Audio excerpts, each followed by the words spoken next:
இப்படி இருக்கிற உங்க போட்டோவை இப்படி மாத்தணுமா? வாங்க வீடியோக்குள்ள போலாம். அதுக்கு முன்னால நம்ம சேனலை லைக் பண்ணி சப்ஸ்கிரைப் பண்ணிட்டு கீழே இருக்கிற டிஸ்கிரிப்ஷன் பாக்ஸ்க்கு போங்க. டிஸ்கிரிப்ஷன் பாக்ஸ்ல இருக்கிற ப்ராம்ப்டை காப்பி பண்ணி வச்சுக்கங்க. இப்போ உங்க மொபைல்ல உள்ள ஜெமினி இல்லைன்னா சாட் ஜிபிடி ஆப்பை ஓபன் பண்ணுங்க. அதில் நீங்க எந்த புகைப்படத்தை மாற்ற வேண்டுமோ அந்த புகைப்படத்தை தேர்ந்தெடுத்து பின்பு டெக்ஸ்ட் பாக்ஸில் டிஸ்கிரிப்ஷனில் காப்பி பண்ண எழுத்துக்களை இங்க பேஸ்ட் செய்து சர்ச் கொடுக்கவும். இப்ப சில நொடிகளில் இப்படி இருந்த உங்களுடைய புகைப்படம் இப்படி மாற்றப்படும்.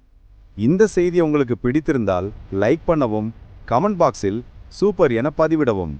இது போன்ற மேலும் சுவாரஸ்யமான செய்திகளை தெரிந்து கொள்ள நமது சேனலை சப்ஸ்கிரைப் செய்யுங்கள். நன்றி.